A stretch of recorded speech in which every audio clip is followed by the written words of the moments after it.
So this is a Zinfandel from Dry Creek, small production, a little over 100 cases. The label is Sequum.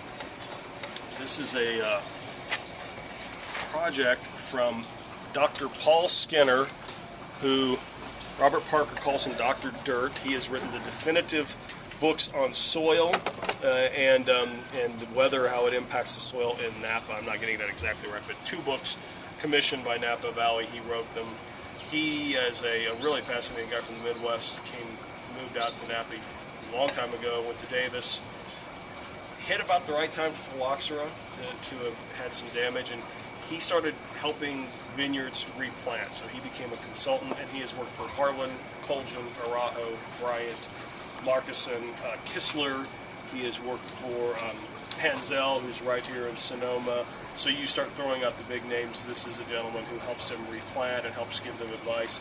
He has some 70, I think, GPS tracking stations around Napa where his clients can simply ask, he can show them the data on how much water is in the soil, et cetera, et cetera. He's a fascinating guy, and he makes his Sequum label with the help of some folks from Pride Mountain. He won't tell me exactly who, but I think assistant winemaker maybe at Pride Mountain gives him a little hand with making these wines. So this is 131 case, I think, production.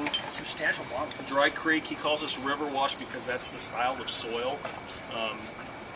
That this comes from Dry Creek Valley. I want to say it's northern Dry Creek Valley, I believe. So West side of this wine tells me has a lot of character, a lot of depth to it. It's all Zinfandel. Yeah. I think more experienced palates. I'm guessing this is probably quite loved by experienced palates.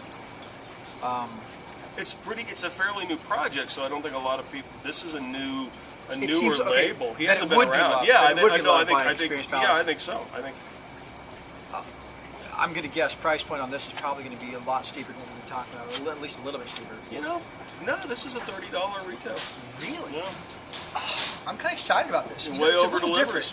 It's not the first thing I would reach for when I'm doing a Zinfandel. It's certainly not like a big jammy or a really light. It's definitely right in the middle.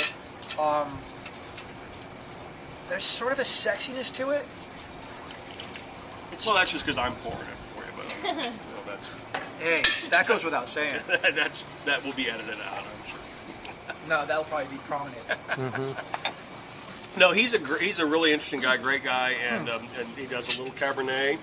He does a little tiny bit of Syrah. He does a 25 case production Syrah, and the Zinfandels, and just a nice winemaker.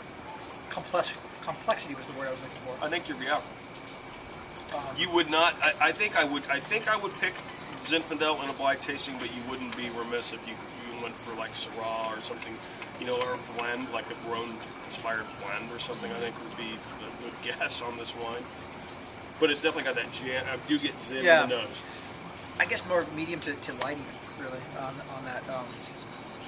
Not big and heavy. And it's not a low alcohol wine. Zinfandel usually isn't. But that's not, comparatively speaking, a 16 plus point. This is 14.6.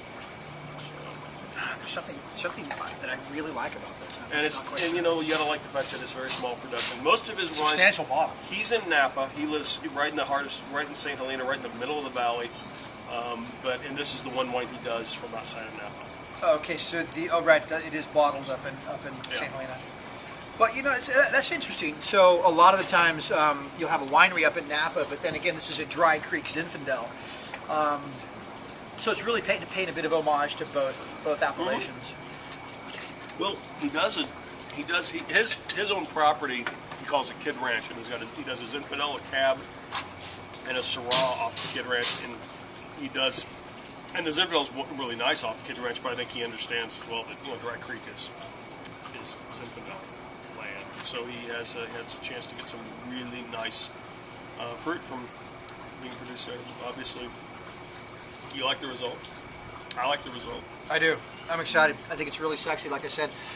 Wrapping it up, James Hahn, Sunflower Cafe, Sonoma Wine Club, here with Alex Pryor from 4 different crazy books. Great product. A lot of selection he brought us here today.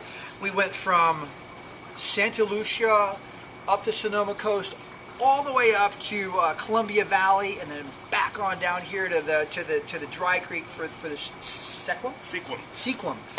We tasted quite an array of wines here. I thought it was a really fun experience. It'd be interesting to see what of these land on our menu. I'm pretty sure at least 2 or 3 of them are going to land on our menu. I think it's a really diverse array of wines, and this is really fun tasting. Cool. You took us on a palate adventure for sure. So signing off. Cheers.